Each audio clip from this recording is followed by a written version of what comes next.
evening, this is Kirsty Bentley Taylor for This Happy Guru. Today we're going to be continuing on our conversation about EMFs, electromagnetic frequencies. I opened this dialogue last week in quite a passionate explanation of my understanding of EMFs and what it is that they are doing, promoting like around our health and around the health of our planet essentially as well, you know, not just affecting our biological systems but also that of every animal and insect and plant life, and obviously the things that we're consuming as part of nutrients, how it's affecting those. And today I'm joined by a very special guest, Rebecca Blech. Rebecca is a founder of Syntonic Birth, which is a social enterprise supporting the start of life. This is all of her work fascinates me, so I'm really thrilled to have you on board today, Rebecca. Thank you so much for joining us. Pleasure. Thank you. So Syntonic Birth is founded on the principle of resonance and living more in harmony with ourselves, with our families, with our environment. And I know your portfolio of therapeutic offerings encompass like physical, mental, emotional, spiritual well-being, like the whole shebang. I know you are a holistic massage therapist. So you're used to using your hands a lot and really transferring that energy person to person. And you're a transformational coach. You are qualified in EFT and matrix re-imprinting. And that you do that as well with birth re-imprinting, don't you, as well, which is, again, fascinating. I feel like we're going to have a couple of shows with you on because there's so many things here. I'm like, oh, want to know more. But I've invited you on really today to talk about these EMFs, Rebecca, because you were one person who really highlighted this for me way back like 4 or 5 years ago when we were in Thailand, and really opened my eyes to the dangers and to the damage that these electromagnetic frequencies that we are, by all intents and purposes, surrounded by now, how they're actually affecting us, but also with all your expertise, how it's affecting our societies, but our race, really, mankind, right? Starting from in utero, from babies in the womb, what genetic sort of affections that these children are getting. So yeah, I'm really kind of keen to go down that because as last week I discussed a lot about, like I say, my understanding really of EMFs, understanding that, you know, electromagnetic frequencies alter the dynamic of our very cells, how they receive information around them, how they can absorb nutrients, and whether they're letting toxins in or out. It basically messes around with the protective barrier that we have on each cell, and gives them misinformation so that they're not as well informed to be able to protect us and to be able to look after us, which is essentially their job. So I discussed a little bit of that like last week, and I discussed how obviously if this is affecting us as biological forms on this planet, it would also be affecting the other biological forms, and that we've, you know, noticed a massive decrease in the level of insects and in flowers across the world, and that it all kind of coincides with the accelerated use of electromagnetic fields through the smartphone, through increasing computers and technological devices that are basically placed all over the home now. So that's what I kind of touched on last time. And I know that you've been watching this EMF Help Summit as well, haven't you? Yeah. So I actually, I thought that with all the understanding that I had learned over the last few years of delving into this rabbit hole, and then feeling sort of the burden of responsibility, like what do I do with this? You know, I need to share it and wake people up to protect our children, essentially, is my driving motivator. So I actually thought, maybe I should do my own summit. I'm tuning into summits on just about everything holistic health, you know, and what I noticed was that maybe a couple of years ago it was glaringly obvious that people just had missed this topic, and so it began to sow a seed that this was something that was the missing, a very important missing puzzle piece in the sort of functional approach to holistic health, which I developed into. So yeah, I thought maybe I needed to pluck up courage and do my own summit, but Lloyd's got there first, which is brilliant because he's got way more experience than I have. Yeah. So I'm thrilled to have been trying to put the word out about that. Yeah, and from your point of view, though, doing the syntonic health and really looking essentially at all factors in the environment around children these days. And like I said before, not just from, once you're born, but actually even before you're born, and looking at the mother's health around pregnancy and all that sort of thing.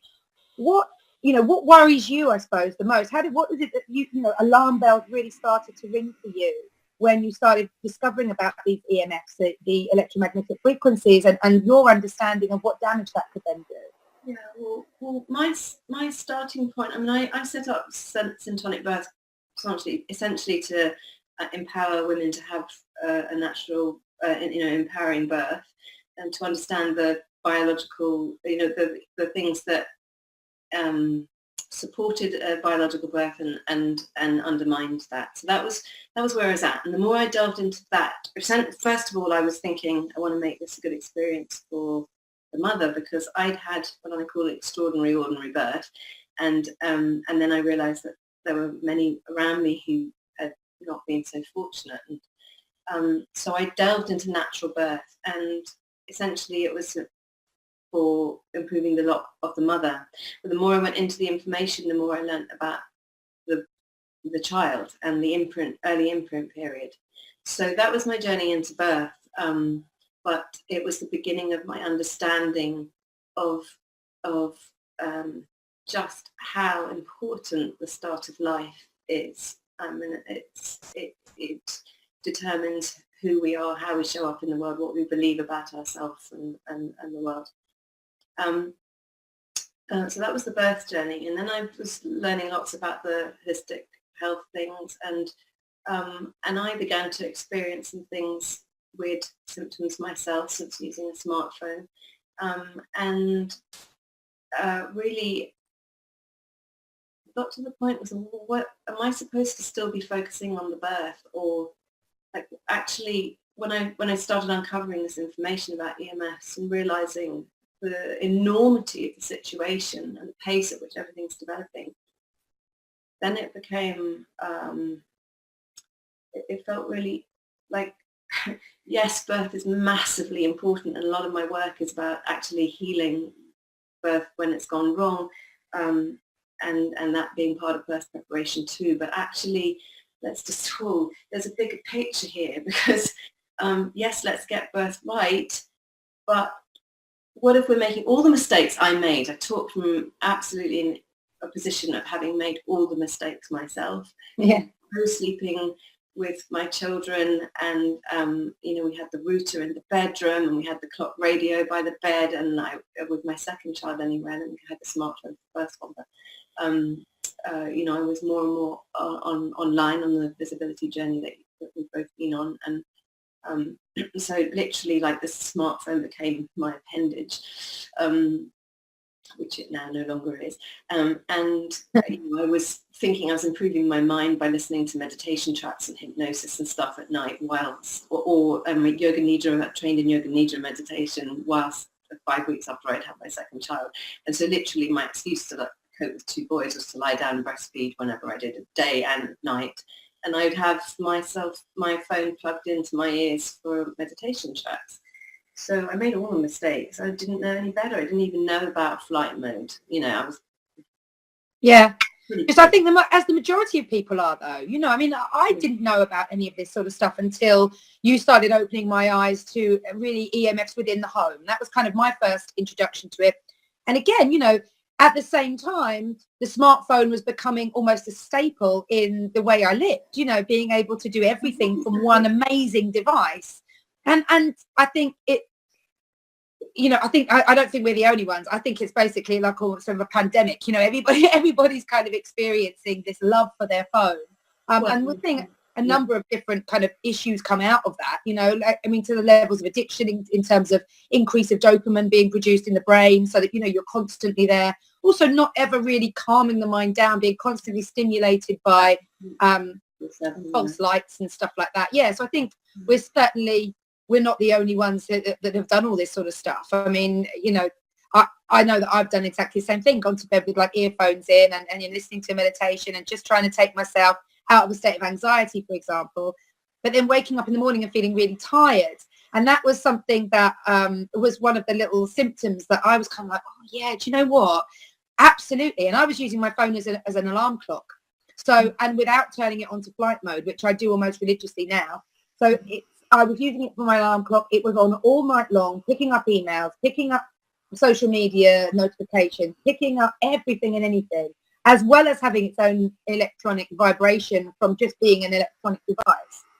Usually plugged in, because I would plug it in overnight. I didn't have to. So you know, when I look back, I'm just like, oh my god, I'm like frying my brain. But I think, like I say, like with so many of us that are used to using these things, and this is why, and I know you feel the same way, it's so important to open up this dialogue and just really begin to talk about the information that we're finding out, because it's not being spoken about. There's a very good reason why it's not being spoken about. But to answer your question, so I had a physical sensation, really unpleasant physical sensation, whilst one night I plugged in for a meditation track.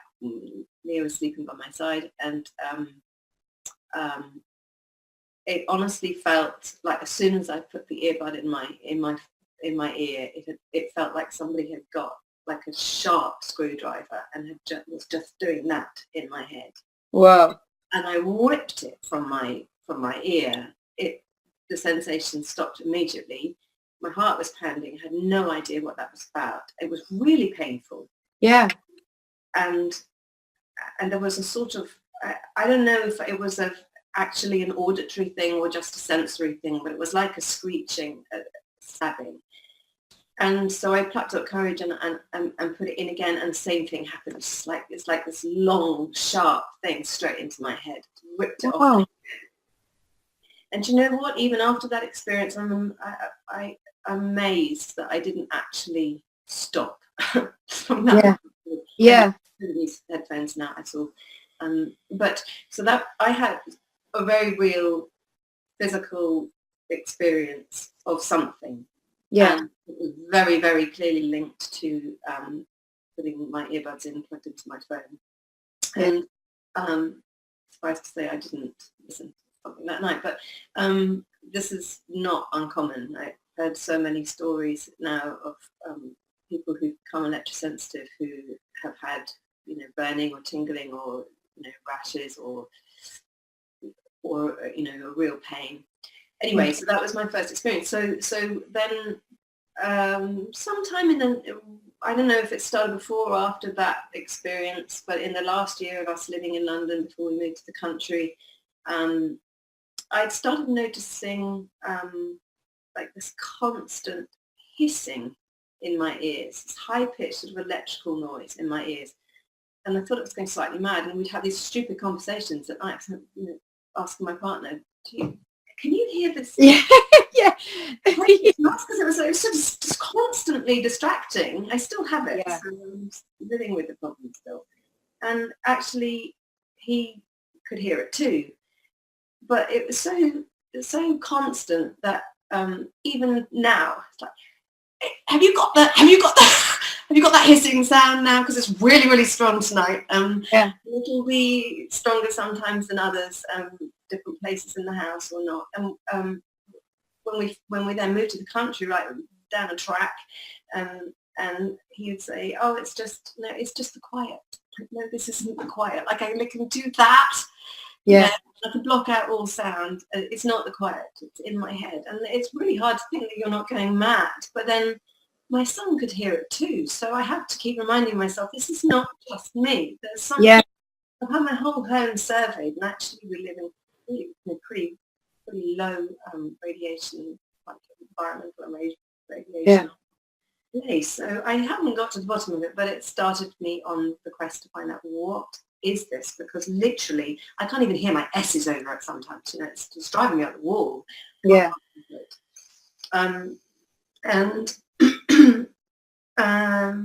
So to answer your question in a very roundabout way, then learning about this stuff and realizing if it's having this effect on us as adults who have only started using our smartphone, myself anyway, really in the last few years, who did not grow up and have all our, you know, unfoldings of genetic expression, none of this existed back then. Yeah.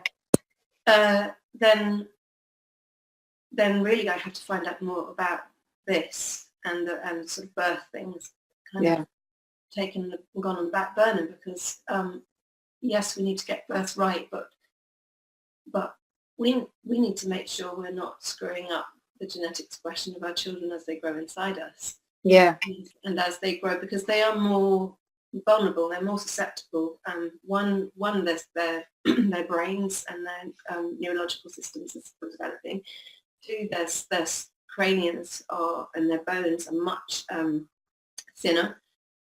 Three, they're much smaller than us. And if you actually dig out what the safety levels are based on, and it's ridiculous. It's just woefully inadequate, and it's based on not even a real person, but like a huge military, like a paratrooper size big head filled with water and something. And we're applying, and it was measured only on the thermal effect and only for 6 minutes with a phone not touching. So not touching the imaginary ear of this essentially water balloon, Exactly. And so when we think that our babies and our children, that they're so much smaller, if you can look up the pictures of that measure the radiation from a phone on an adult and on a I don't know how old the little child is, and then a 5-year-old or something like that. And where an adult the effects might be shown sort of that just around the ear, a little bit more locally. Actually, the whole skull for the 5. Wow. So essentially, when a child's using a phone, they're radiating directly into their brain, and it's the entirety of their brain. So not just your brain, but also the developing eye tissue and respiratory system, taste system, all that sort of stuff that we're obviously reliant on to be healthy and to respond as a human being responds to any issues that are coming through. All of that sort of stuff's being affected. Yeah. It's actually that the salivary, I think I'm right in saying that the salivary glands or the glands in the body might be another means of transporting the effects. So it's a whole body thing. Because I was reading about the amount of heavy metals in our system now as well. And the heavy metals in our system, which we're getting from all sorts of influences. I mean, from the fish that we eat and the almost from the vegetables that we eat as well, down to the water levels and all that sort of thing, as well as all the processed food, which of course, try and avoid as much as you possibly can. But all the heavy metals that are in our systems now are just acting as conduits as well. Because obviously it being such a great conduit of electricity and the frequencies essentially kind of being that energy that bounces off as well. It's kind of using it as places where this energy can then resonate within our bodies, not even just pass through, but stop and resonate and be held by these heavy metals. By the heavy metals. And so I would, I have metal amalgams, mercury amalgams that I'm preparing to have taken out. My partner's just had his taken out. So that's a source. But, if you've got children with braces and they're in a Wi-Fi environment, that to me is a massive issue, being so close to the brain. Yeah. I mean, I haven't had such an experience as you had with the earphone in the ear, but I mean, you can. I hold my mobile phone, and again, last week we discussed how there's a little disclaimer on a lot of mobile phone companies that it doesn't come with the mobile phone. You have to go online and search it down through the small print. But it basically says that you shouldn't have it within an inch of your physical being at any time. Why they say that? Sorry? They say that because the moment you take it out of the shop, you have contravened their policy, their guidance, and so you cannot. No insurance company will cover you for any harm that is done through use of a smartphone or a technological gadget. Yes, a complete disclaimer, absolutely. But just by the nature of how we all use it, I mean, it's a phone. you know, isn't it? If it was marketed as something else, if it was marketed as, you know, on the end of a stick, for example, you know, something that kind of would give you some level of protection, it would be different. But the fact that it's a phone, we're all putting it up to our heads, even if we're not putting it directly up to our ears, we're speaking into it here, which is essentially you holding it and bringing it again close to the face so that you can communicate through it. So just a couple of things on that, and of course the subject doesn't stop with just phones, but obviously that's a big part of most these days. So so I have one. I hardly use it now, but if people stop calling me really because it's on flight mode most of the time. But if I use it, I put it like a meter away on a windowsill, and you know I will do what I need to do and step back. Yeah.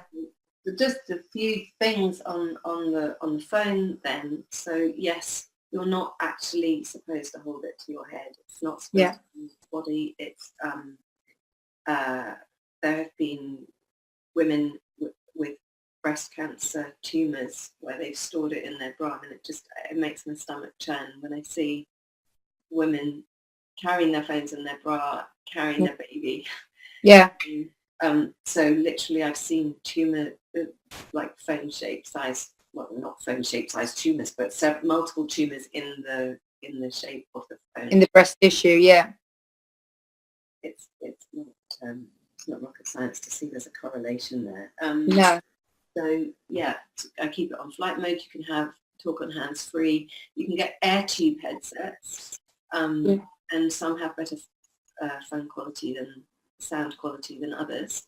But essentially, then they're just like ordinary headphones, but they literally just like, you know, straws. They've got air coming to the point where it's the frequencies are shielded. Oh, that's good. Oh, that's great. Okay. What I don't know is then if you've still got an issue where it's running from the wire to the phone and where the phone is in relation to you. That doesn't. Yeah. But say it's not just phones, is it? It's sort of technological devices, like everything that's got anything electricity coming into it is giving off some sort of emission. And so we're talking about, you know, like just looking at, we were saying the other day when we spoke that, you know, my husband wanted to buy my son like one of these little Amazon Echo Dot things for Christmas, and I was absolutely vetoed it out. But, you know, what can you tell me anything like from your research and everything you've done, was how these things are working and what sort of environment it's creating? And again, how that's affecting us on a sort of a developmental level. So the first thing that comes to mind is literally just the layering of it all.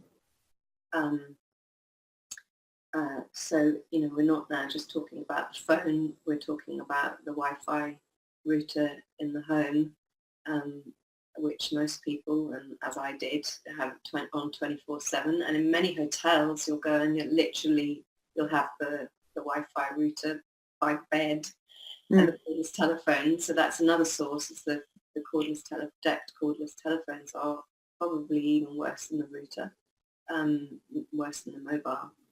So, because basically they have a base station that is emitting pulsed radio frequencies 24/7.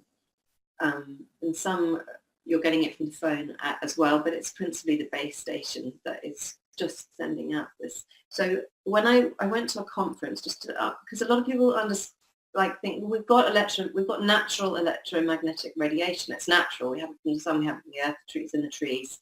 So what's the problem? And the one of the problems is that is the pulsed nature of man-made electromagnetic frequencies. So I had an esteemed scientist describe this to me at a conference as if I need a person here. Okay, so this is my person. So, you know, we're vibrational beings. We're living in a vibrational world. Yes, we've got waves, all sorts of ultraviolet light, electromagnetism. You know, it's all in our environment. But a normal natural form is in a wave. It's a wave. So when it hits something, it's basically doing this. How he described it to me. Yeah. And somehow our bodies know what to do with that. They can just it's not jolting the system. Yeah. Whereas the pulsed nature of the electromagnetic frequencies coming from the cordless deck phone, the Wi-Fi router, the mobile phone, when it's constantly, it's just, and it's really erratic. It's not even constant. I wonder if I could, well, let me just finish what I'm saying and I'll see if I can show something on the phone. But he described it more like an intense up down. So it's more like he drew it like this. And the effect of that, instead of the waveforms, the effect of that is that your body is then it's just hit with this strong signal, and then another one comes along, but you don't know when. It's not regular, and it's not a gradual crescendo and decrescendo. It's just the slamming. And you can see what it's doing to the water in the bottle. I mean, that's quite good, at least to demonstrate. But so that's one reason why, how these man-made pulse frequencies differ and why they are so damaging to the body. Yeah. But yeah, it's quite invasive. Yeah, absolutely. Like you say, man-made opposed to the natural level, like frequencies that we would be used to from, other things in the world. And so in that sense, our cells then are being bombarded like this, how you've just held up the bottle and it's kind of been like that, you can imagine that actually cellular health, for example, the cells be able to shift and move if they're hit with like a wave sort of thing, that they can almost move with it a little bit and perhaps get out the way, or like you say, maybe they're developed to be able to, to take that gentle sort of up and, I don't know, like that kind of gentle pressure coming through, because obviously a wave is, it peaks, it drops, doesn't it? It peaks, it drops. So as you peak, you're going into a level of strength, and as it goes down, you're coming into a balance before it dips as well. And I know that's part of our cellular health, or the energy within each cell does the exact same thing. So probably natural EMF, natural electronic magnetic frequencies, are recognizing almost the pattern of energy that's coming at them, and so they're able to cope with it more, because that's the way that our energy goes within ourselves. I'm not an expert on that, but just feeding back what the experts who are researching this say. And I mean, when you dig down into the science of it, it's kind of a bit way over my head, but on a very basic level, these frequencies are disrupting intracellular communication. So and the calcium channels that you mentioned about, that we're taking in more toxins. Yeah. I mean, we have way more toxins in our environment. We have way more chemicals in our food chain with the glyphosate, and we're bombarding ourselves with just electrosmog, just from every which way. So there's like multiple things happening that have exponentially increased at around about the same time, and it's why we're the increases in those things, in the glyphosate, in the phones and Wi-Fi and wireless technologies. Stop. And the chemicals that are just being put into our beauty products, makeup. We've got. I looked at the deodorant that I haven't used for a very long time, thinking I must clear out the bathroom, and it's like, I think after aqua, aluminum is the very first ingredient, and I didn't know that. Right? Yeah. So we need to start really looking at ingredients and waking up to everything around us, because it's having a synergistic effect, especially when we realise that the EMFs are trapping toxins in from how it's behaving with the cells. It's trapping toxins in, and it's stopping nutrients getting in. Yeah. And so it's like really an invisible silent poison, isn't it, really, when you're thinking about how it's affecting our bodies, how it's affecting, the cells in being able to, they obviously they know what's they should be letting in and what they shouldn't be letting in, i.e. nutrients in, toxins. We have a robust immune system, but like all this really challenging the immune system. both the glyphosate, which for anyone who doesn't know what glyphosate is a herbicide that's found in Roundup. So it's a weed killer basically, which was first developed as an antibiotic. So it absolutely destroys your microbiome, which is 70%. And it's sprayed on all our crops that aren't organic.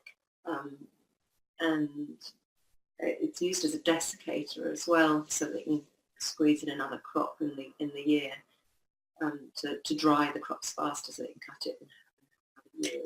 But it's destroying. I don't want this to go onto glyphosate, but it's destroying the microbiome of the soil of the plants. It's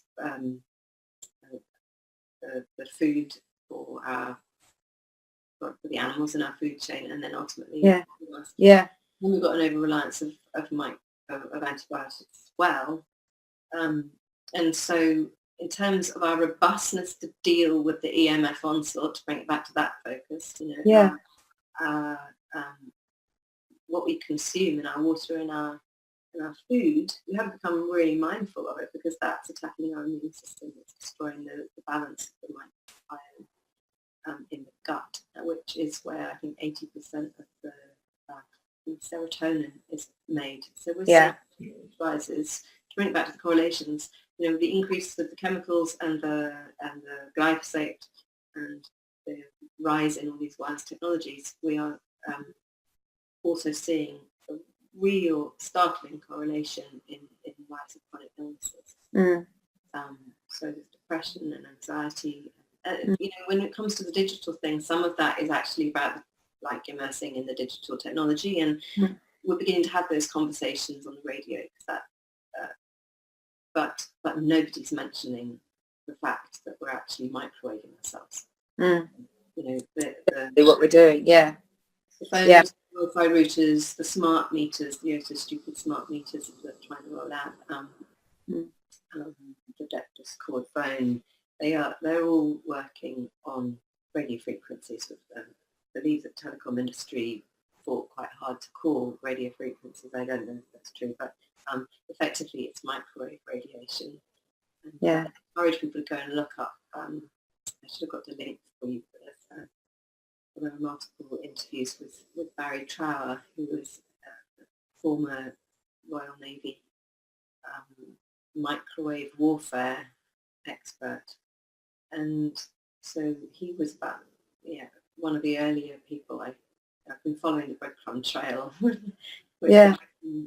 was one of the earlier ones that I came across, and so he really knows what he's talking about, and understands the scientific data more than most people would. So he, apparently in his training, they actually didn't study radar.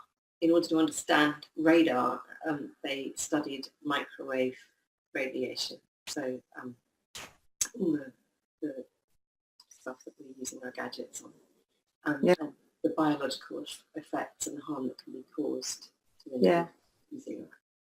And so we were talking the other day, like when we spoke before with the show as well, and we were talking about, I was saying to you about, it's been a long time now that we've had these smartphones and all these kind of gadgets, Sorry? Not in terms of our evolution. No, but I mean, in terms of, like, I suppose my lifetime, there's now been more years that I've passed having all these phones and gadgets than there has been before. Really? So, I'm going to the party. But there's what I'm worried about, I suppose, really, is where this is taking the future generations. Like I have 3 children. You've got 2. What is this, do you believe, doing to our environment? You're all about the syntonic, that making the environment as healthy as it possibly can be for the emotional reasons, for the psychical reasons, for health reasons, holistic health reasons.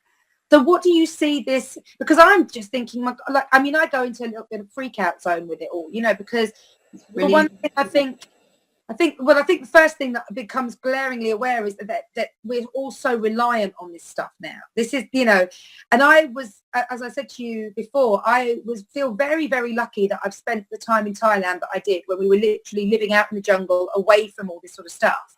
Because coming back to the country, and I've spoken about this before on the show, how I notice people communicate, and the way, you know, people will be sitting in a restaurant, for example, and just constantly checking their phones. 2 people at a table, and they're sitting there in a beautiful restaurant. I'm sitting there with my girlfriends or with my husband or something like that, and I'm just looking around and I'm enjoying it. You know, I'm enjoying the ambiance.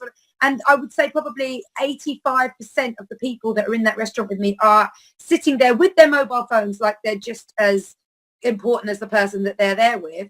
But even more kind of strangely to me, they're dealing more with their mobile phone, interacting more with their mobile phone than they are with the person sitting opposite them.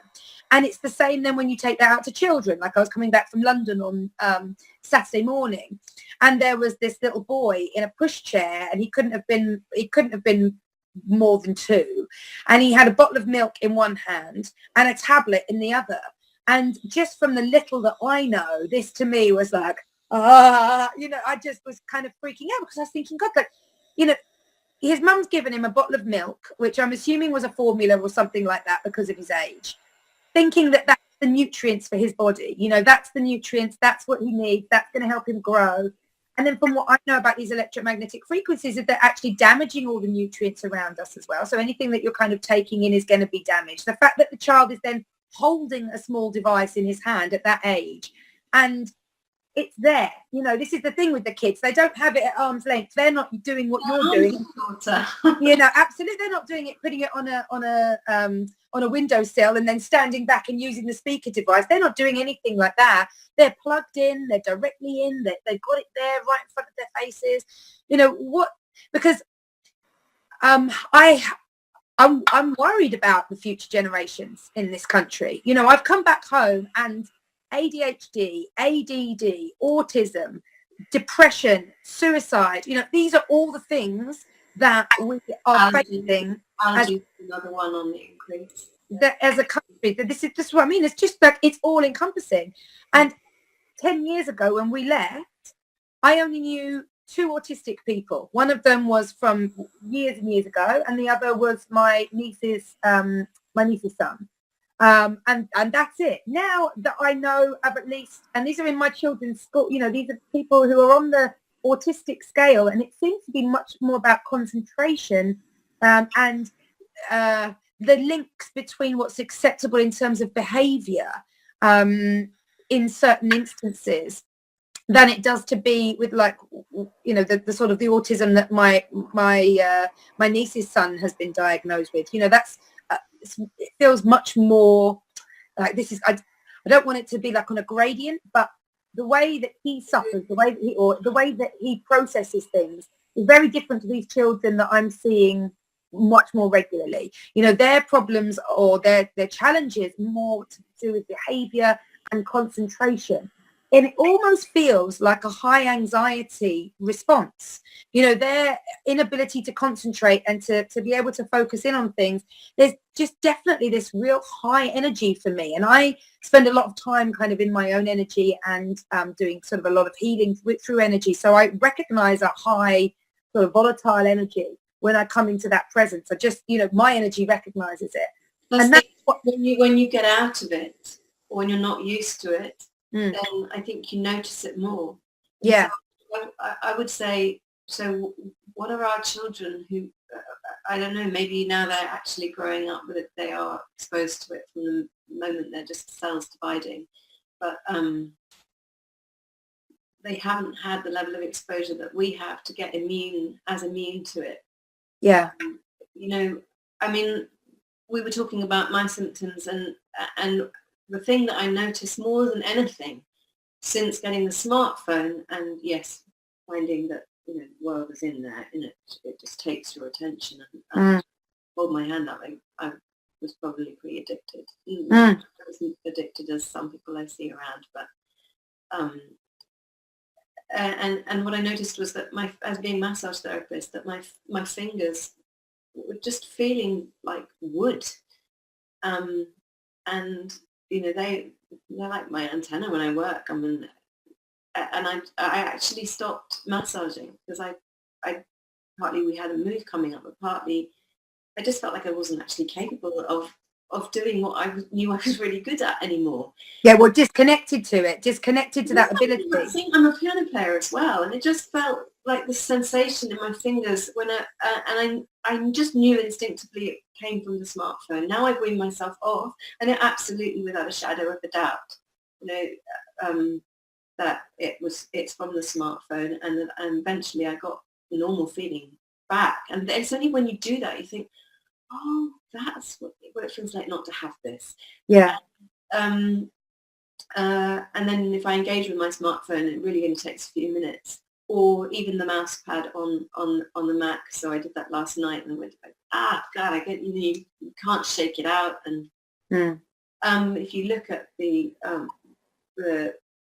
I don't know, what is it, the thermographic pictures, I don't know what technology it is that takes the picture. So you can see the radiation coming up from someone sitting at a laptop, and it's, really, really high levels in the hands and up the arms and on the lap. So the very first wake-up call I had for this was from our mutual friend Michelle, who's just sowed the seed. And I just want to say, the reason I'm doing this conversation is just about sowing seeds.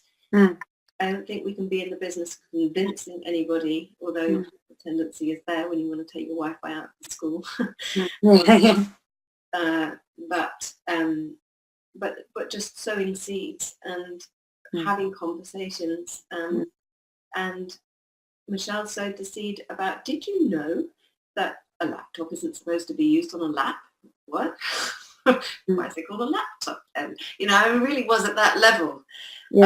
And that was the very first seed I had, to go and check out the small print that comes with your device.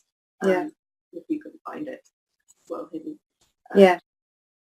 And so these pictures show the radiation from the computer, like into the lap. And so I just think of one, the children, and two, the pregnant women who are working close to a computer for hours in a day, and they've got the phone and the iPad, now the wretched Apple Watch, which is basically a phone on your wrist that is so waterproof you don't even have to take it off in the shower or the swimming pool. You can hold your baby and get your text messages at the same time. Talking the depression and anxiety, no wonder, and the frequencies aside, if we cannot switch off for even a swim or a shower or time to sleep without being connected all the time, that we have not evolved fast enough for that. We need the downtime, and the amygdala is in the brain is in charge of the stress response and just firing 7. And this, so I would strongly encourage people, to go and get your Ethernet cable back on and switch the Wi-Fi off. But if you have to have the Wi-Fi, to limit it to when you just need it. It doesn't have to be permeating your environment all day, but definitely switch it off at night. And by night, for me, looking out for the children, that's when your children sleep. If you have a baby and they're sleeping in the day, I count that as their sleep. That's nighttime for them. Switch it off. Have it random. And the other source that I've personally not seen, but I know is probably really big in America, but I presume we have it here, is the baby monitors. Now functioning on radio frequencies as well, so you've got that in proximity to the child all the time. Right up close to the cot and everything. You also need to wake up and understand what these are doing.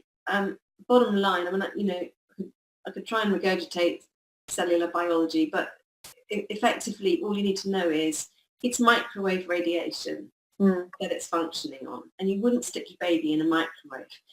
That is a different level of microwave. So if I just quickly explain ionizing and non-ionizing. So the safety levels are set around the effects, the heating effects only of 6 minutes only on I forget, I think it's like a kilogram false head. And all the regulatory bodies out there, so let me just so a lot of people who are arguing against worrying about this, they would refer to the ICNIRP, which is the International Commission for the Protection Against Non-Ionizing Radiation Protection. That's kind of like the regulatory body that I believe the governments would set their standards on, ICNIRP, and they're really only acknowledging thermal effects for 6 minutes, not close to the body and on a huge person's face. Yeah, something that's not even biological, let alone a human being. Like, you know, I mean, that we're actually discovering, and there are tens of thousands of scientific peer-reviewed studies done, if people can be bothered to go and look, to show that non-ionizing radiation, which is what the telecoms industry would like to just completely dismiss as hogwash, except actually I went on the FCC, which is the Federal Communications Commission, is it? America, their website, if you actually go and look, they do actually say something to the effect of non-ionizing radiation has I think they use the word vibrational, so it will vibrate your cells. So they are even actually acknowledging something. Yeah, that it does actually affect you on some level. They're not necessarily saying that it's good or bad, but they are saying that there is this thing. Thermal, yeah. or what have heating effects are harmful, and it's just not true. So there are different levels of EMFs. We should cover the basics. So you've got the radio frequencies, which is microwave radiation, albeit non-ionizing radiation. That's on your phones and your Wi-Fi router and your smart meter. And you have electrical fields, magnetic fields, and if you come across ELFs, that's electrical low fields, I think. And I don't suppose you'd be able to see this if I held it up. But, and these are all over the home, though. The things that are generating this. These are all over the home, or are these from specific? Absolutely. And then the other one, the fourth one, is dirty electricity. So it's a bit of a minefield, and I'm still on this journey. Yeah. So common sources of dirty electricity would be fluorescent light bulbs. So like our local primary school's got fluorescent tubes throughout the classroom. Biologically harmful. Dimmer switches, which many of us have. Yeah. And effectively that it's because in order to dim, or the nature of the fluorescent light is that you're requiring the electricity to flicker on and off like thousands of times a second, I think. Yeah. And so that is causing, I mean, no wonder we're in a heightened level of anxiety when you actually realise the layers of all of this. Yeah. You can have dirty electricity if the wiring in your home isn't grounded properly, and most electricians don't actually understand about dirty electricity. And I've got the power pack here. So anything that's transforming, so this is warm now. Yeah. So that's the transformer for your laptop. Yeah. Essential oil diffuser for your mobile phone charger. All of those things you want to keep as far away from you as possible, because they're big sources of dirty electricity. So I had thought, or Richard had thought, that a solution to our, like a short-term solution to our turning the Wi-Fi off and opting out of that and plugging with the Ethernet cable, but still being able to have the computer anywhere in the house. You just have these TP-Link pass-through PowerPoint plugs, I think they're called. So I'm ashamed to say that's what we're still using, but I don't feel happy about it. And you have a plug with your router, and you have a plug wherever you want in the home, and it runs the internet through the electrical cabling. Yeah. And I didn't feel, just instinctively, I queried that, because you've got the electrical current in the cables, but then you're putting an internet signal on top. That doesn't sound right to me in terms of health. But I was assured by the building biologist who surveyed our home that actually that's what he recommends. And so we got a few of these, and like 30 quid a pair or something. That's a really cheap solution to be able to plug your laptop in wherever you want in the house, but still not sending Wi-Fi through the airwaves. But I wonder if I can show you. Yeah, I'll give you a... So they're these, but I'm convinced more and more, and I'm finding more about it, that is would be another source of dirty electricity, and if that's plugged, it's putting the Ethernet cable in there. Oh yeah, yeah, being like what's transformed. That warms up, so it's doing the same thing as the power pack on the computer. So I think that's another source of dirty electricity. Yeah. So still trying to get to the bottom of this. Yeah. Well, like you said, it's a minefield, isn't it? I mean, there's so much information out there once you start looking. It's just the fact that you kind of have to start looking. So I mean, I'm in agreement with you. It's really about sowing seeds. It's about opening a conversation, opening a dialogue, opening awareness, and asking people to kind of look into it for themselves. I mean, it's not something I've ever had sort of explained to me by anyone in authority. I think that's the thing. There's a lot of scientists doing a lot of work out there. I think that when I was listening to one of the scientists talking in the EMF summit last week, he was saying that something like 26,000 papers have been written on this in the last sort of 10, 15 years. That's a lot of scientific research, and it's all pointing towards the fact that these electromagnetic frequencies are hugely damaging, and like I said, not just to us but also to our environment, to the food that we're eating. If you eat meat or if you don't eat meat, it doesn't seem to matter, because it's damaging the cellular biology in plant life, it's damaging the cellular biology in animals, insects, birds, all that sort of thing. And that the insects have been most obviously affected, because huge levels across Europe, huge levels of insect depreciation, if you like, depreciation. That goes, that even a word? I can't even think. But they've just dropped. They're not able to reproduce as easily, and they're dying off early. And there are genetic defects in a lot of cases as well. And it's because of the increase. It's basically this invisible matrix that is beginning, if not in massive parts already, it's beginning to literally cover the world, and we're living amongst it. And is what it's going to be doing. And I know, like with your, you're doing your EFT with your matrix re-imprinting and birth re-imprinting for emotional energetic healing.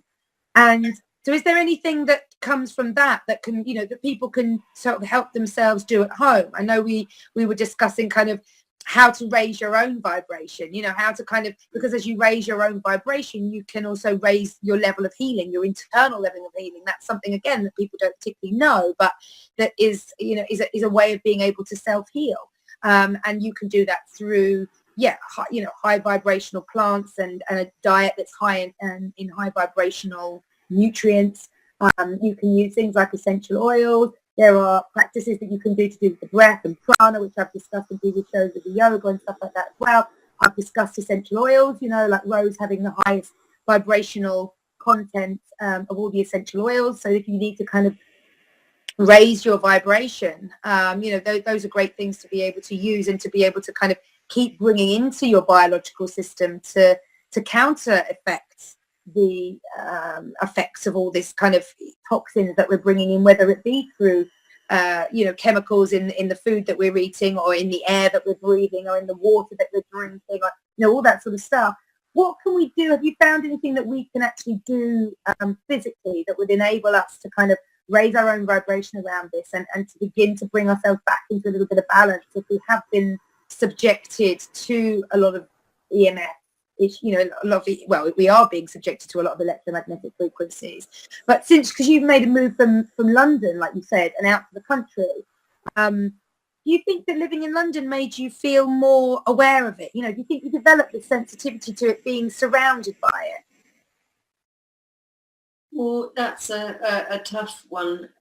I mean, first off, my mantra is reduce exposure, raise resilience. And I don't believe that you can really make much inroads into protecting yourself with one, not the other. I think you have to do both.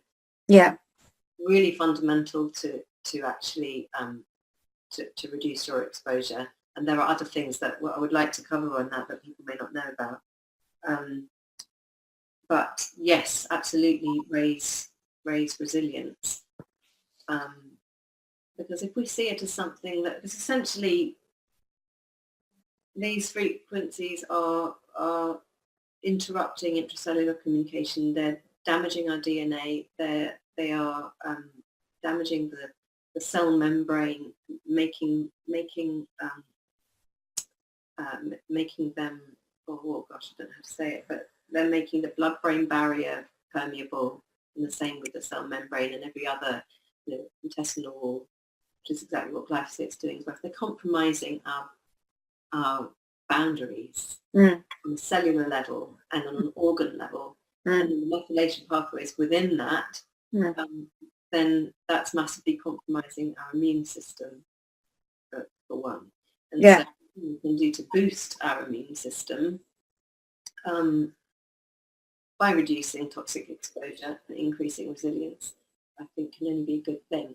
And so what I find is that what I've found on my journey, and I hear it a lot, is that people start on it and, I don't know why we're so ready to question, are we going mad? So that seems to be like the first thing if you're feeling anything. Is it just me? And then you start delving into it, and frankly it is pretty chilling. And there are some really big emotions that come with that, and definitely if that's going to lower your vibration, I think that's not a great thing. And I think that's one of the hardest things for me anyway to talk about this subject, because it can be a conversation killer in most environments, and you just literally people will step back. It's like the quickest way to bring the avoiding you in the playground. So it's really hard to know how to actually speak about this in this forum. And I think the worry, and we talked about it last night when we had a chat, is just when you start, you don't know what you don't know. So I think to answer your question really honestly, when I was in London and blissfully unaware, I was probably a much lighter being. Yeah. That's the honest answer. And delving into this it really has a very heavy energy about it, that can bring you down, along with the big emotions that come. You sort of feeling overwhelmed by it all, and there's also a kind of like, well, it's everywhere, so what can we do? Yeah, which is overwhelming in itself, isn't it, really? How can I get away from this? I can put in certain practices within my own home, and there are certain ways I can use my laptop, my phone, my tablets, all that. That's what I'd like to encourage, definitely, particularly for those with children. Like if you're going to, like I was in the hairdressers yesterday with the boys, and saw these two little tiny tots having their hair cut, and their thing to keep them still is their mobile phone, and I'm like, oh God, does she know about flight mode? Like, should I say something? No, it's not my place to, but that I find really hard on a day-to-day basis. So you don't know what you don't know, but then when you can't unknow what you know. Yeah. There's a weight of responsibility that comes with that. And so in terms of my own personal care, self-care has had to become really important, and I fall off the bandwagon all the time. But a few months into going down the rabbit hole on smart meters early on, and didn't even know what a smart meter, I never even heard of it. They were rolling it out where we just moved from. We still have our flat there, and it's in a street full of families I care about, and so I felt really compelled to do something. But yes, it got a few months into that when I thought, whoa, I have to take a step back here, you know, and I started to have conversations at school about, about the Wi-Fi.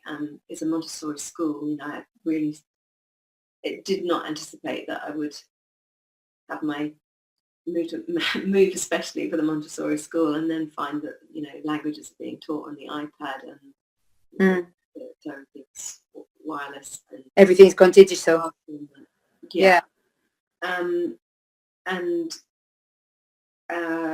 then trying to have the conversation there, and then coming away being totally tangled up and thinking, actually, you know what, before I even go back and try again, I have to deal with my own shit around this. I have to deal with my own emotions, my own fears and anxieties about it.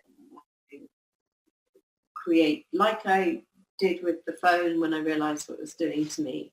There was a guilt around using the phone when I was in London. I was aware that I was addicted. I don't think I would have said addicted, but you know, I was being told by my partner and my children all the time I was spending too much time on it. Yeah.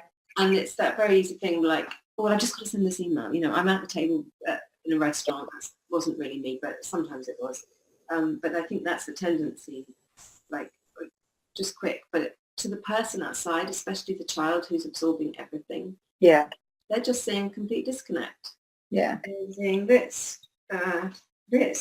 is more important than who you're with. Yeah, exactly what I was saying about being in the restaurant. It's right a little bit here, but when so strong boundaries around things. So for me, like I said, I fall off the bandwagon all the time. I did last night, but you know, I really can't go on the computer in the evenings. And my absolute rule is that I cannot engage in this subject in the evenings. So the children's bedtime, because I was doing the research after they'd gone to bed, because I don't want to be modelling being on the computer all the time. You know, it's really a struggling act, especially for mumpreneurs who are, you know, relying on internet. And so I was, you know, scaring myself witless doing this at night. Just that does not do yourself any favours for sleep. Restful sleep worry.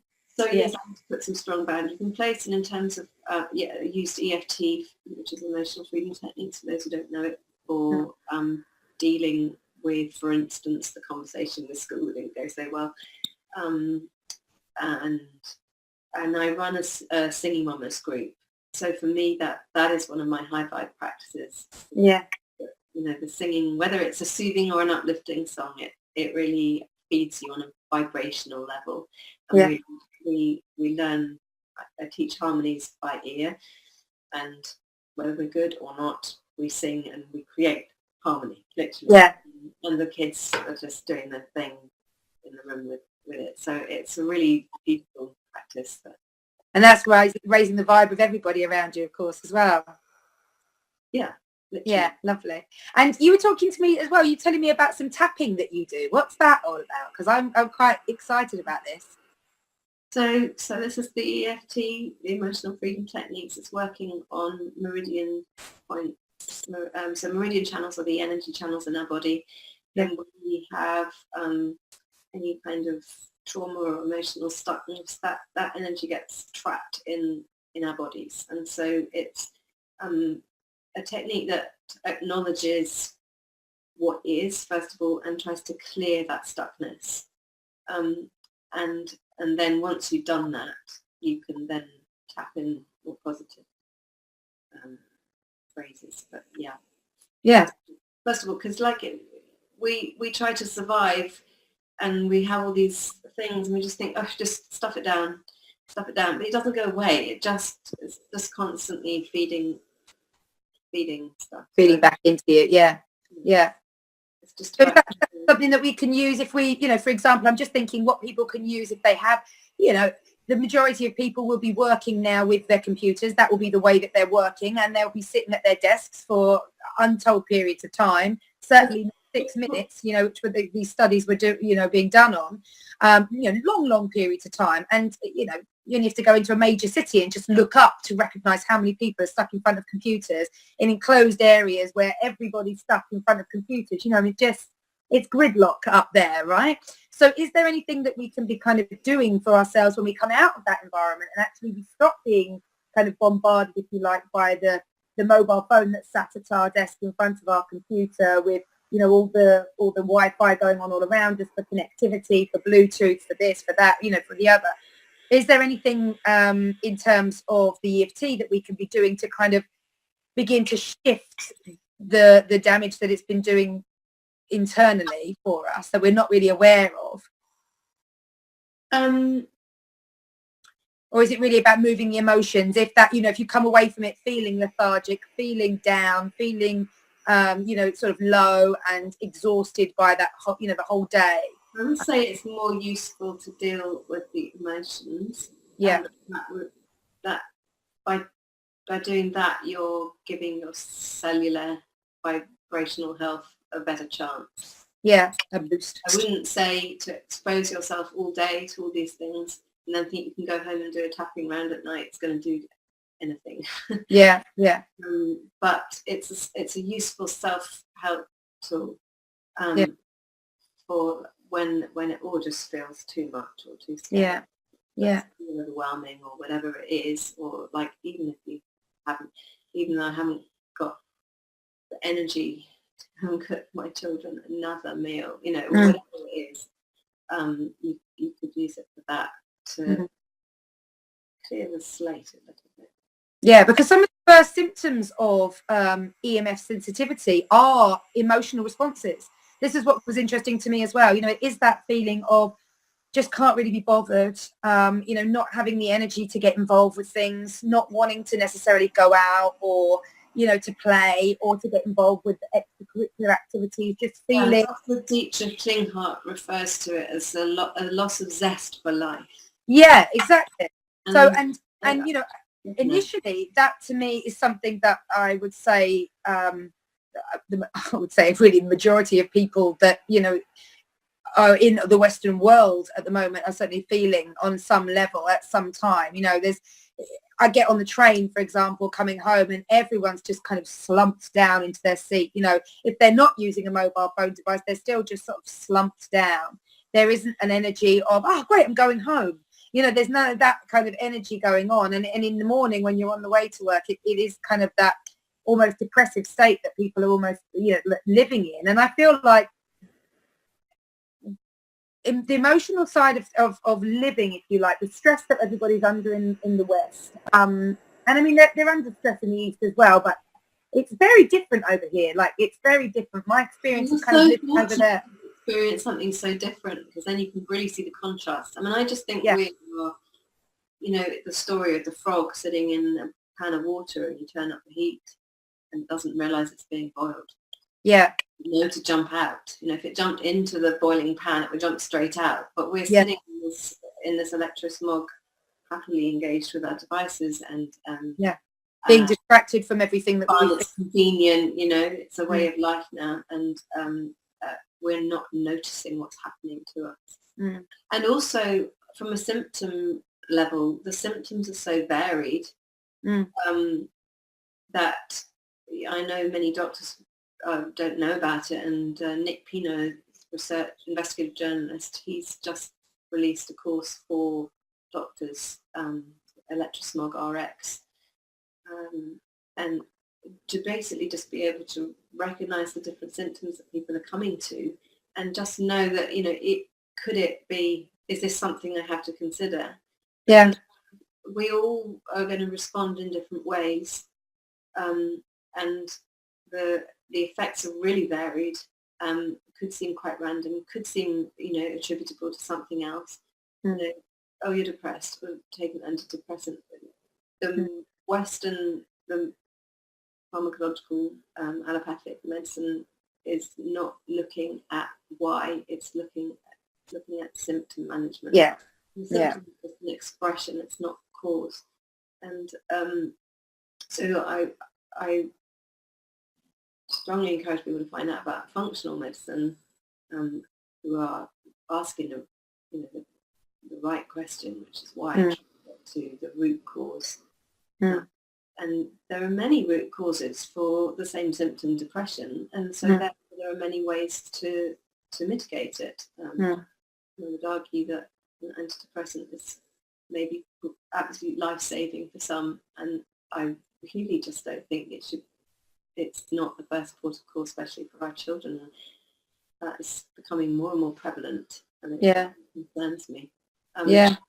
But as we, like you say, as we become more and more distracted as well, it just becomes about convenience as well. It's not necessarily convenient to look into your lifestyle and ascertain what it is that might be affecting you negatively about stuff, whereas it is a lot more convenient just to go to the doctor and tell them the symptoms and, receive something that is, often billed as just being this will get you right again. This will put you in a better place. This will heal you, and actually, especially in the emotional things, talking about depression and anxiety, which like I said to you before, I see a lot around children using their devices, elongated periods of time on the PlayStation, Xbox, even in front of the television, that sort of stuff as well. It is the lethargy. If I left my kids in front of the TV, they would sit there for hours in the same space, just kind of gawping out at the TV. What those are doing is changing the brainwave state within seconds. Yeah. To sort of hypnotic patterns. So when we probably don't find the single family or parent now who hasn't got the same issue over screens. Managing that. It's definitely affecting their behaviour, but in a way, to get cross with them is slightly unfair. Yeah. Because they're hooked in. And they really, oh God, I'm going to go hit my soapbox moment. Our children need us to stand up for them. They require us to actually learn about this stuff and not just accept that it's a convenient and fun part of our life. And think of another present, so let's go and buy Alexa, whatever it is, whatever it is. Which on so many levels is really a bad idea in my book. Just on, even if you don't believe in the radio frequency aspect of it and the microwave radiation, then the privacy, everything, and it's recording everything for a reason, because that information is going to get used, and when your kids, they'll know your every movement. Yeah. When you're asleep, my brother and his girlfriend use an app on their phone to know when they're in a deep brainwave state, deep sleep, so that they can wake up or be woken up when they're not in a deep brainwave state, and that's through an app. So which requires the phone to be recording everything, they're breathing everything. But if we're having all of this, like that is there are so many aspects to it. I feel like we haven't actually, I do want to get solutions, but also we haven't covered everything, like the smart meter. So Dr. Dietrich Klinghardt was the first person I came across. Pretty good to be a first breadcrumb. He's a German doctor living in America, going between America and Europe, and he is the person that went with people with chronic illness, and they've been to like 20 doctors, and those doctors don't know what to do for them. Absolutely, at their, they're desperate. They go to him, and he has a really strict EMF protocol. Literally, like, you have to turn off everything. You turn off the breaker switch to the consumer unit at night. Not even just what we do is we turn the switch off for the bedrooms. When it was about just flick the fuses, everything off. And there's, if you go on YouTube and look for Dr. Dietrich Klinghardt, which is Klinghardt, and his interview in Take Back Your Power, he talks about smart meters and talks about the link between EMS and autism and ADHD. To the extent that he says if he knows how much exposure the mother has had when she's pregnant, he can pretty much determine the likelihood and severity of autism or spectrum of in a child. So I just think that we have to stop being ostriches burying our heads in the sand and realise, as Barry Trower explains, if you go on YouTube him, that this was used, this technology was used for, as a military microwave warfare. Yeah. And the dumbing down, the lack of concentration, never mind any of the physical symptoms, is part of what it was developed for as a weapon of war, so that you could aim it at people and they, incite a reaction, long term or short term. Brain fog was another of my symptoms now, actually. I remember I was really suffering from brain fog in London. And that's gone a lot. And at the time, it's so easy to think, well, it's so easy to not notice what's creeping up on you when it's sort of this insipid thing that just becomes more and more prevalent. And then you notice, and it's so easy to pass it off to something else. I had a toddler who was up every time. I thought I could do my work at 2 or 3 in the morning, or even the cleaning, and he would still wake up to be with me. It was just 24/7, relentless for years. And so I thought maybe I'm like this because of the lack of sleep. But I still get lack of sleep, and I don't have the brain fog to the degree that I did. I mean, an inability to find words. I mean, that's literally one of the symptoms of microwave radiation, as is nausea and dizziness. One thing people should know is that when you're in an area of poor signal, which I am here, it's heartbreaking when I see the children stuffing the phone near their heart, or little ones in the hairdresser with it, is that the phone has to work a lot harder. It will emit about 1,000 times more radiation when you're in an area of poor signal. Trying to connect. Or less. So that's something to be aware of. And to go back to the Dr. Dietrich thing, the smart meters, he describes it as like we're just sleepwalking into a chronic health disaster, and the smart meter has had real detrimental health effects on and it's going to be generation after generation, because I know you were telling me the other day about how when female babies are born, they're born, their ovaries, you've got all the eggs for their lifetime. And I was talking last week about how the reproductive, the amount of sperm produced by European men has been documented over the last 10 odd years, and it's dropped almost by 50%. And again, in line with the amount of sort of EMFs that are being emitted, and people are looking at, why could this be? Is it nutrients? Is it chemicals in the food? Is it this? Is it that? And nobody seems to be looking at the correlation between that and the increase of smartphones and electromagnetic frequencies and all that sort of thing. So as you're saying, that, if babies in utero are being affected by these EMFs through their mums using phones when they're pregnant, and, playing, I've seen women again sitting in the hospital with their phone playing music on their bump, kind of, and half of me is like, we wouldn't be so bad if it was on flight mode. It's not like don't use it at all. There'll be some electromagnetic radiation from it, but not the radio frequencies. That are most harmful when it's being connected to the internet or connecting out. It's not about ditching everything. That's never going to happen. But my argument is, if we have to have an iPad in a classroom, and I'm lucky that it's an iPad I'm talking about, because I'm just horrified to hear about mainstream schools these days where all the children have their laptop or an iPad and they're working on it all day and go home and do their they're being monitored. I'm hearing that they're being monitored by their teachers to know, so that they can get their homework done, and then after that it's free time. So talking about sort of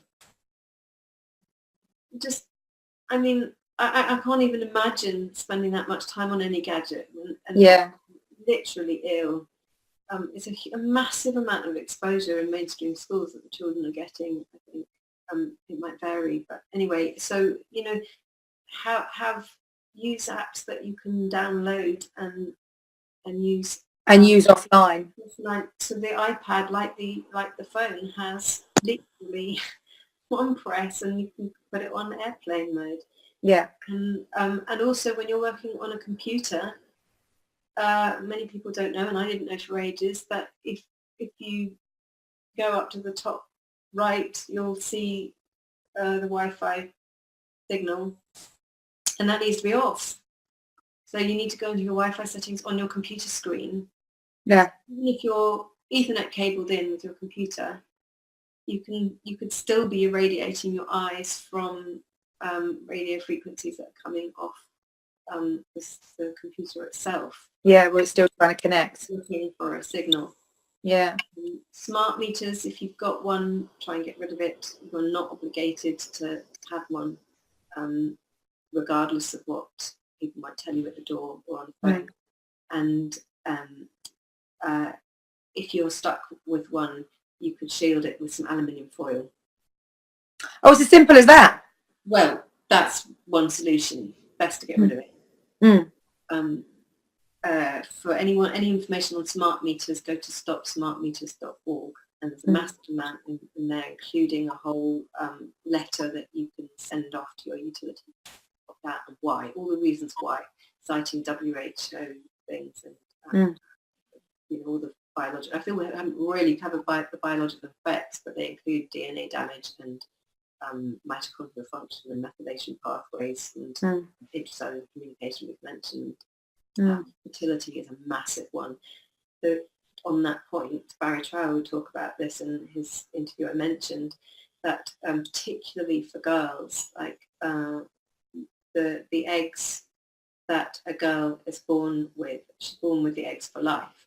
So the quality and quantity of her eggs will be determined by her mother's exposure to EMS. And then if she is spending every school day on an iPad or something and the Wi-Fi is on and that's on her lap, then her eggs are being microwaved. And that exposure over time, and you might add it with all the other devices, then, you know, chances are it's not going to be surprising if she has fertility issues later on. Well, like you say, it's affecting the DNA, isn't it? I mean, this is, you know, I'm thinking about like mankind as a race, as a species. We're affecting our DNA negatively now and taking ourselves back. It's like we kind of, at some stage in our history, we had this big like awakening. You know, I think scientists and esoterics have come to the same agreement on this, that there was some point in history where there's massive influx of higher consciousness. And it's like all these EMFs are just dampening that down. You know, we're regressing. We're not progressing. We're not developing. We're going backwards in our development. Actually, if we allow these EMFs to adjust and affect our DNA structure and our cellular structure, you know, we're not going to be able to progress and grow as everything is designed to do. Well, the frightening thing is that we're not only damaging the DNA, these frequencies can cause DNA breakages, but it's actually damaging the RNA, which was new to me until about last year. So the RNA is like, the RNA communicates to the DNA directly. So if the DNA gets damaged, the RNA is going to be replicating the damaged DNA, which is why for girls particularly and fertility, it is so vital that we all wake up to this. Do not use your iPad or phone near your genitals on Wi-Fi. I mean, boys too for sperm, but it's the fact that the girls, that their eggs are for life, and that once that DNA is damaged, that is the whole female line. This is what talks about. Yeah. Which is essentially the essence of humanity, isn't it? I mean, you know, I know we can't use one without the other, but yeah, absolutely. I mean, I think this is when it kind of begins to get a bit serious, doesn't it? Because you're not just talking about the here and now, dealing with what you have to deal with in life, you know, in terms of, you know, like talking about the children, you know, talking about so many mothers I know now having their children tested for all these different things on the spectrum, and this kind of spectrum being a bit of a buzzword in schools, you know, oh, he's on the spectrum, but we don't know where, we don't know how long, The thing is, our children's lives are being ruined. They are being ruined. And I think we have to look at the EMS. We have to look at what we're feeding our children and the quality of our water. Like I say, the EMS and the glyphosate are doing very similar things and play a role in this. And if the child is vaccinated, what's in the vaccine, what are the adjuvants? There are adjuvants in there that can also open up the blood-brain barrier. So then if you've got the plastics and the heavy metals and neurotoxins, and they're going into the brain where they shouldn't be. This is what's causing massive explosion in Alzheimer's and dementia, because the brain is basically laying plaques to try and protect the brain from all the toxins that are getting in there that shouldn't. And all these things, the devices, we didn't have these when we were at school. No. Numbers are exploding, and we just have to wake up. I want to fit in the quote of Maria Montessori about the environment. You've asked about the environment a number of times. Yeah. The environment in which there's an environment in which the child can survive and an environment in which the child can thrive. And I just really would love, as a take-home, that people start to realise that even though we can't see, smell, taste, hear, feel, most of us can't. Yeah. These frequencies that are in our airwaves, that they are part of the environment and they are not allowing the children to thrive. Yeah, absolutely. And then what's that going to mean, like we say, ongoing for the human race and stuff as well. Okay, well, thank you so much for joining. What have we got here? Show me. You should point people to the Bioinitiative 2012 report, bioinitiative.org. Yeah. This is literally the summary of the different effects. And it's a massive document, but basically concerned scientists and medical people around the world come together to write that. And there has been a more recent update. That's one place to go. There's also the Baby Safe project, and I can't get my hands on that bit of paper, but they have a list, or really like a bullet point list of things to protect yourself and your children.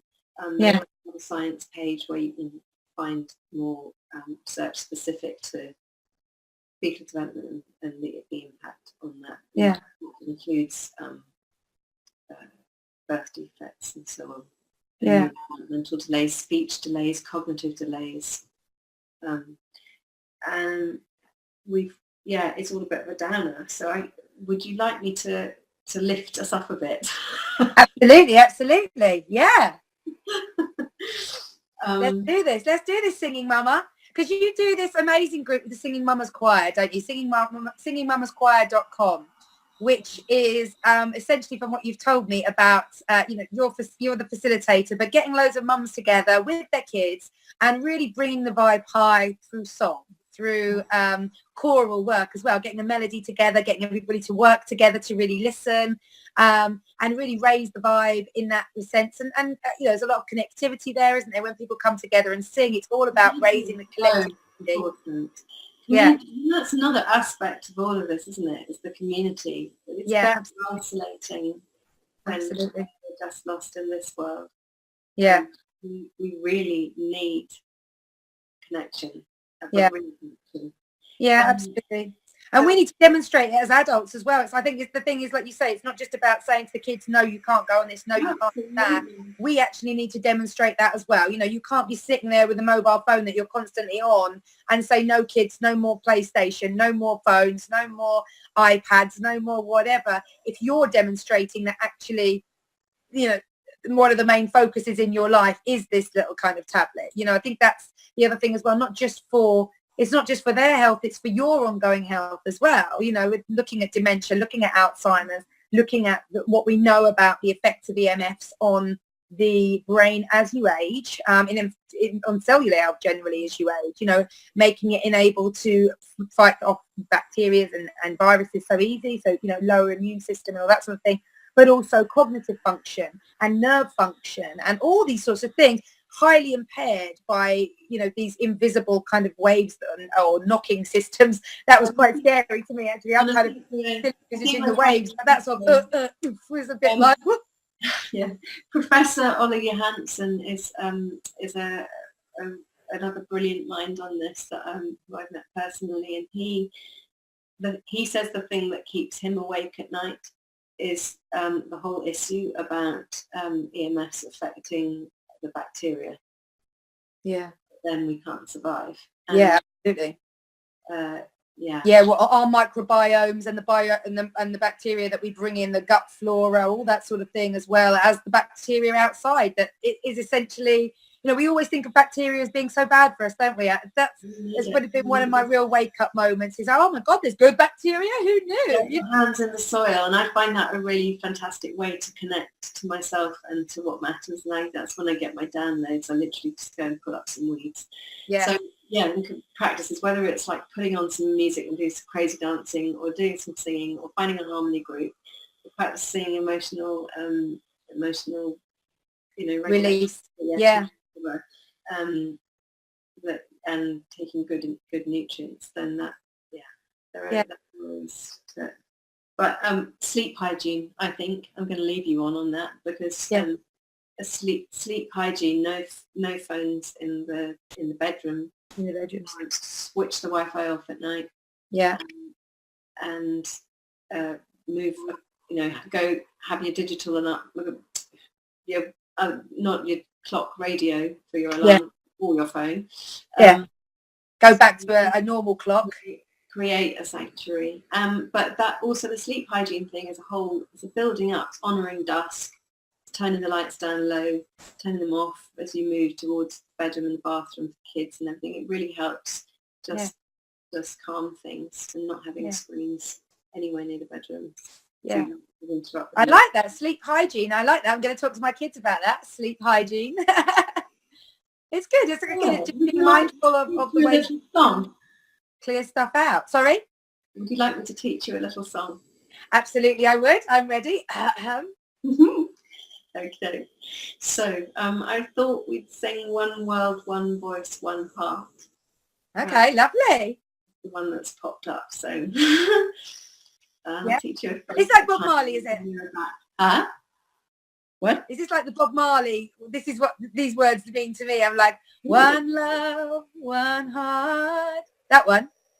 Possibly. I didn't know about the connection. Okay, well, you go, and I'll reflect back to you whether it's my kind of resonating with the reggae girl in me. No, that's got a groove on. So if anyone's listening, you know, feel free to join in. I'll teach part by part, and I'll try and record one, and we can see if we can get to 3 before we end. Oh, exciting. Okay. We are one world, one voice, one heart beating. I'll just keep going and you can join in with that. We are one world, one voice, one heart beating. We are one world, one voice, one heart beating. We are one world, one voice, one heart keep beating. We are one world, one voice, one heart keep beating. We are one world, one voice, one heart keep beating. We are one world, one voice, one heart keep beating. We are one world, one voice, one heart keep beating. We are one world, one voice, one heart keep beating. We are one world, one voice, one heart keep beating. We are one world, one voice, one heart keep beating. Let's use it. Everybody living in this world, one heart beating. Record that one. Yeah, I like it. Everybody living in this world. Everybody has a voice, let's use it. Everybody living in this world, one heart beating. So I've recorded that one. So if you carry on with yours and I play this, I could add the third one.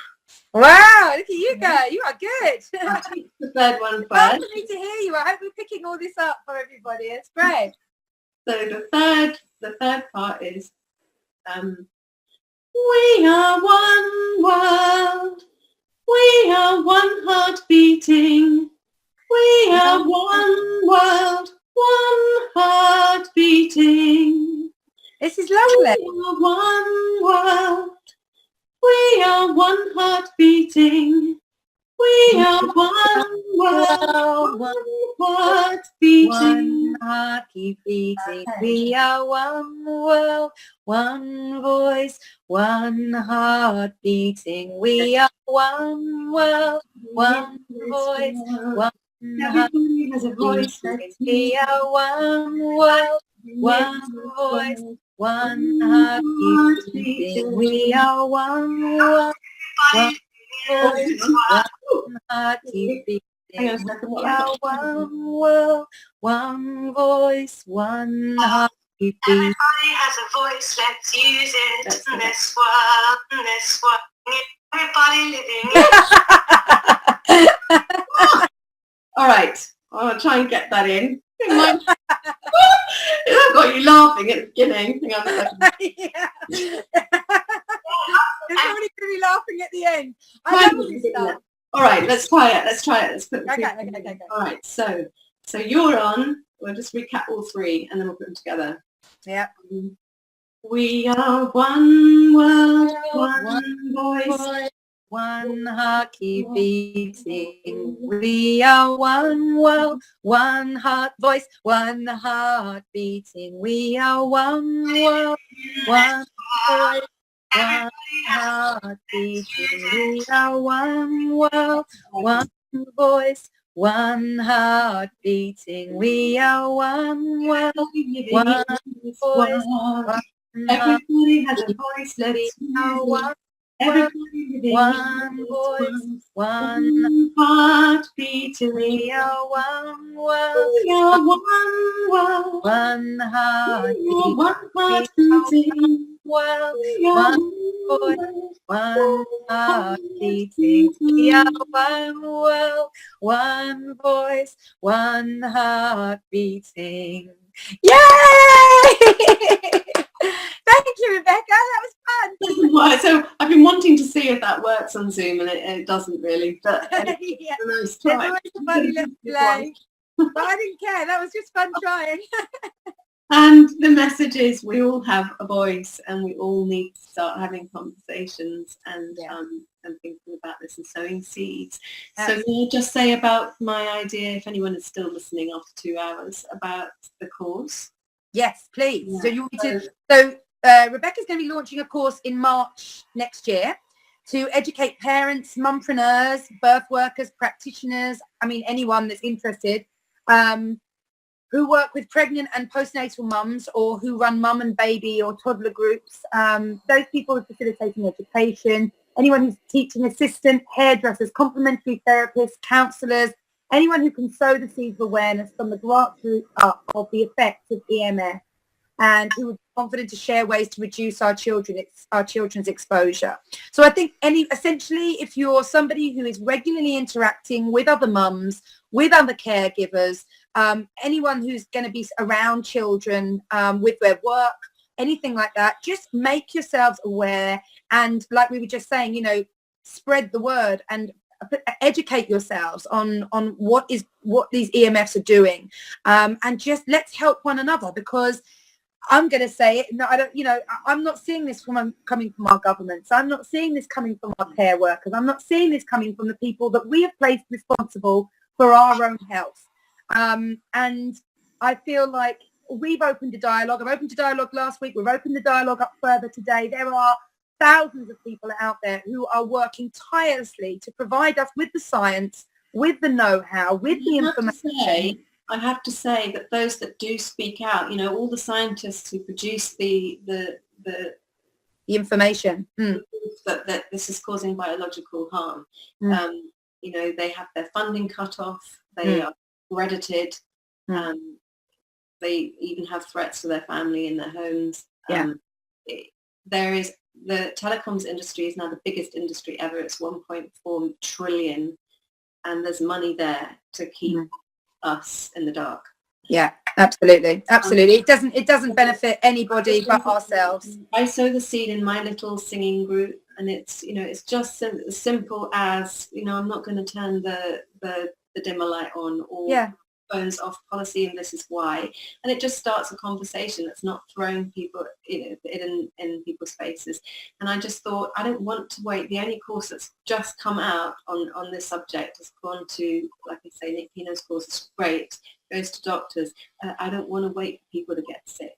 Yeah. So I want this to reach the families and the pregnant mums, and even people, you know, before, if they want a baby, just before them, but let women in circle, anyone with children, anyone who, like, you know, with this rise in ADHD and autism and so on, allergies in school, just if they could become more aware. I've got these teaching assistants, if they could become aware that actually there's stuff you can do with diet, there's stuff that you can do to reduce the exposure to EMFs in the home, which really makes a massive difference, and the children can get better.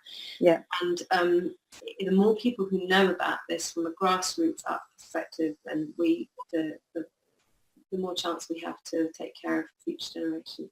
Yeah, absolutely. And the children that are, and you know, and the children that we're bringing up now, as well as ourselves. You know, we're looking at, you know, I know for myself, you know, my grandma died, or my nana died of illnesses related to Alzheimer's, but she suffered with Alzheimer's for the last 6 years of her life. And it's become one of my biggest fears, watching her deteriorate like that. I just don't want that for anybody that I know. You know, not even anybody that I know in my life, anybody that I even see. I would never wish that on anybody, or their families. And you know, and it's not even just about the children now. It's about protecting ourselves. It's about all of us waking up a little bit and taking control, because like I say, we're not getting that guidance from the powers that be. So let's take the control back ourselves, and let's just do the little things that will help each other as well. You know, it's when you turn off your smart meter or you turn off your switches, it's not just you that you're helping, it's everybody in your house. It's people outside your house, if you're living in terraced housing or in flats, you're working all day long in offices. You know, take some mindful steps to adjust the amount of frequencies that you are, you know, basically under attack from all day long. I think that's what we can do. 5G and the Internet of Things around the corner. We need to wake up to this. Yeah, exactly. Well, Rebecca, thank you so much for joining me today, and thank you so much for the singing. I love that. But it's been great to talk to, you know, somebody who is really has had a personal experience of the, you know, of the negative aspects that we, you know, the majority of people I think are just cruising on through. But you've actually had physical experience of the physical sensations of EMFs. And it's been fascinating listening to your journey and you know, the way that the things that you found out, the way you correlated this with your idea of syntonic living, you know, living within harmony within our environment, which is, I know Dr. Klanghart said, is actually the only balance to this, is actually cutting yourself off and going back to nature. You know, the only way of healing completely from this, which is quite scary to me in itself, is by going back into a natural environment and just being there. And obviously you need significant periods of time there to be able to bring yourself back into what we would call holistic health, you know, being completely in balance. But the more that we can do, at least with the nighttime for that. And yeah. And the need for conversations is because, you know, we need to be talking to our neighbours. Yeah. Keep that community open. Absolutely. Let's not distract ourselves from it too much. Let's keep the community open. Well, thank you so much for joining me. And thank you, everybody, for watching. We'll say good night now. Thank you so much. It's Kirsty Bentley Taylor from This Happy Guru. Namaste.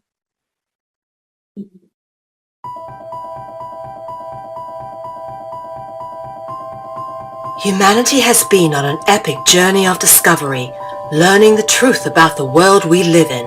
New discoveries about the true origins of humanity, ancient history, free energy, as well as the systematic corruption of world governments are now on the forefront of our daily reality. Is the world headed towards destruction based on control and power? Or is an opportunity now being presented to shift and uplift into a higher consciousness? My name is Mel V, co-founder and creative director of Conscious Consumer Network, an independent broadcast network that was launched on the 1st of January 2015. In the last 3 years, Conscious Consumer Network has broadcast over 2,800 shows in multiple languages, featuring guests from across the world, whilst creating media that is aimed at the creation of a free, fair, peaceful, just, sustainable world. Conscious Consumer Network provides full training and an interactive support network for all broadcasters, and we are always looking for inspiring and educational content. Hi, this is Lady Liberty. And this is Mira Siegel. In 2018, Conscious Consumer Network has expanded to multiple broadcast locations, increasing our availability and reach across the world, remaining on the cutting edge of independent media. If we wish to create a better world, we must first create better media, geared towards real education instead of indoctrination. You guys really are what changing the world is going to be about. It's educating kids at a grassroots level. Having become a pillar of stability in the turbulent world of independent media, we have even more going on in 2018. Conscious Consumer Network is a publicly funded network, and we rely on all of you to keep us on the air. Show your support for independent media by donating to our 2018 Network Support Fund. Dare to seek a better world. Support independent media.